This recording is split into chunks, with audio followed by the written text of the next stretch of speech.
Sobat Sejarah, kalian pernah dengar gak sih tentang tanam paksa? Sebenarnya tanam paksa itu apa ya? Tujuannya, dampaknya, bahkan pencetusnya itu siapa sih? Bersama kami dari kelompok 6 kelas 11-8, mari kita sama-sama bahas tentang apa itu tanam paksa.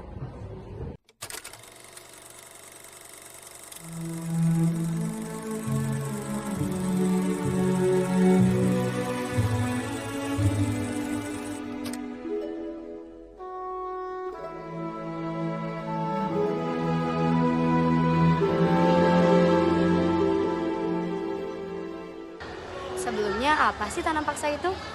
Nah, tanam paksa atau yang biasa disebut Kulturstelsel adalah salah satu kebijakan yang diberikan oleh pemerintah kolonial Belanda pada tahun 1830 sampai dengan 1870.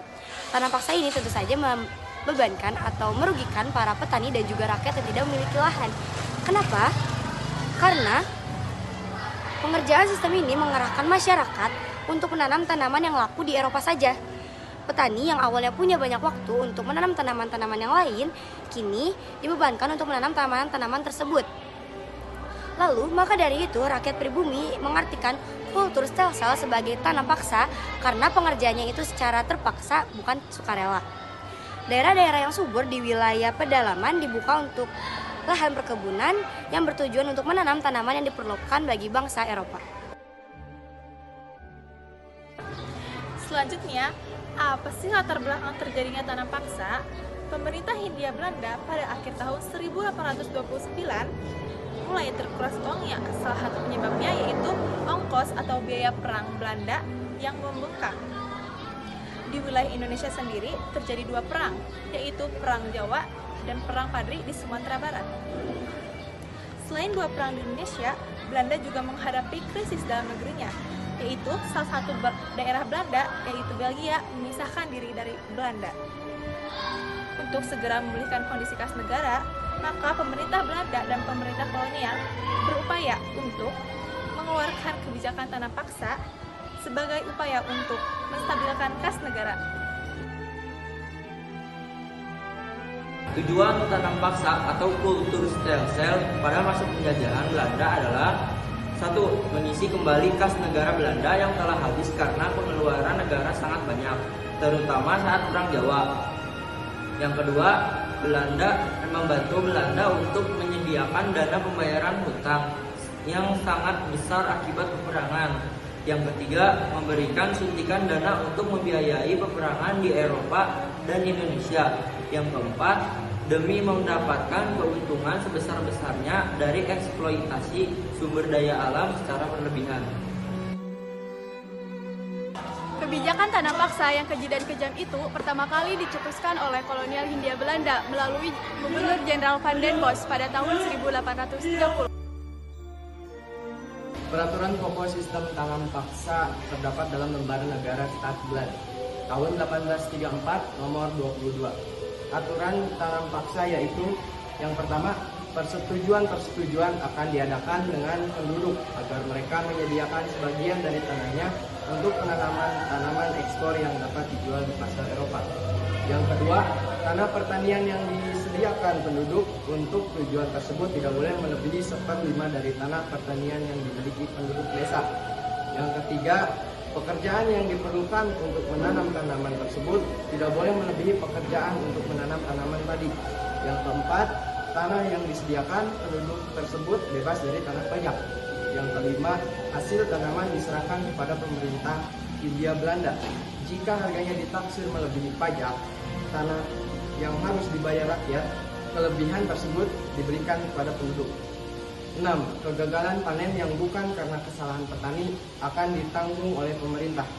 Yang ketujuh, bagi yang tidak memiliki tanah akan dipekerjakan pada perkebunan atau pabrik-pabrik selama 65 hari setiap tahunnya. Yang kedelapan, pelaksanaan tanam paksa diserahkan kepada pemimpin pribumi. Pegawai-pegawai Eropa bertindak sebagai pengawas secara umum. Dalam pelaksanaannya tentu saja terjadi penyimpangan-penyimpangan dari aturan yang telah ditetapkan.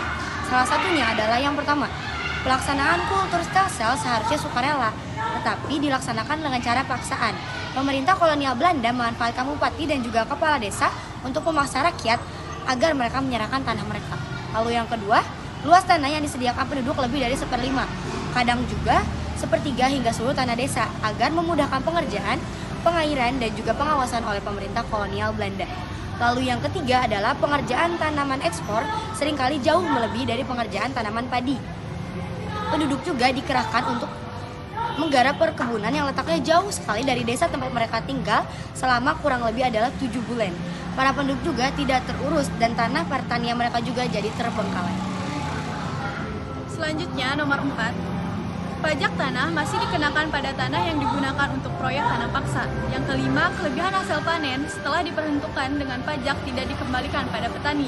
Yang keenam, kegagalan panen menjadi tanggung jawab petani. Dan yang ketujuh, buruh dijadikan tenaga paksaan seperti yang terjadi di Rembang, Jawa Tengah sebanyak 34 keluarga selama 8 bulan setiap tahun.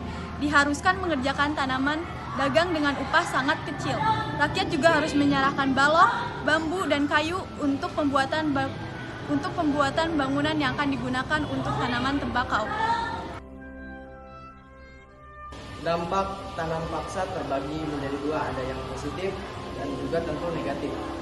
Dampak positif dari tanam paksa itu khususnya bagi penduduk Jawa adalah diperkenalkannya tanaman-tanaman ekspor yang laku di dunia. Karena kebanyakan dari tanaman ekspor bukan berasal dari Indonesia, kebijakan ini memberikan alternatif dan pengetahuan bagi para petani lokal untuk membudidayakan bibit dan tanaman ekspor ini dengan iklim dan tanah di Jawa. Kemudian ada pula dampak negatifnya, yaitu sistem yang sangat membebankan pada rakyat dan para pekerja. Uang yang dihasilkan dari tanam paksa langsung menjadi milik negara Belanda dan tidak langsung terasa oleh rakyat yang mungkin mendapatkan upah kecil. Edward de Westdekker yang lebih dikenal dengan nama pena Malta Tuli adalah seorang penulis asal Belanda yang lahir pada 2 Maret tahun 1920 di Amsterdam. Ia menuangkan kritiknya dalam novel satiris Max Havelaar 1860.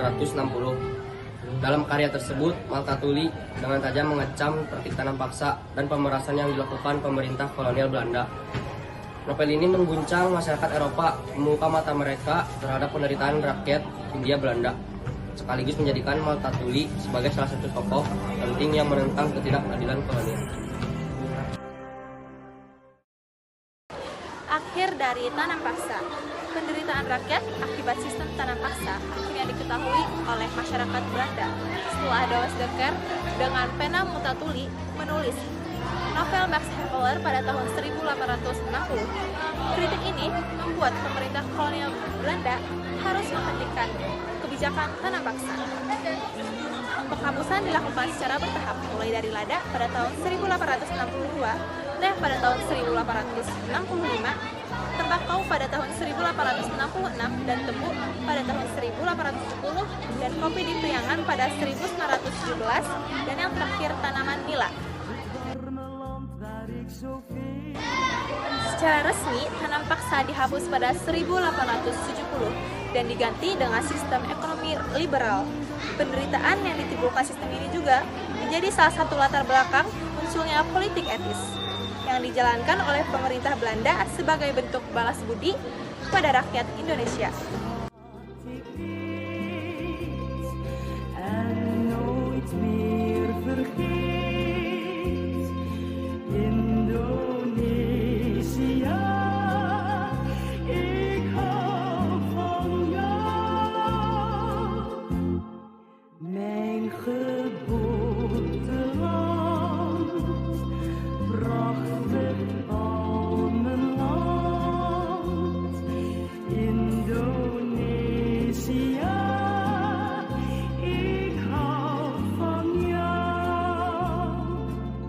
De blije mensen en hun stille kracht.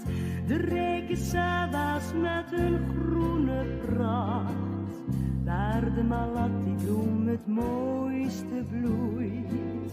En waar de klapperboom het snelste groeit. Zoals de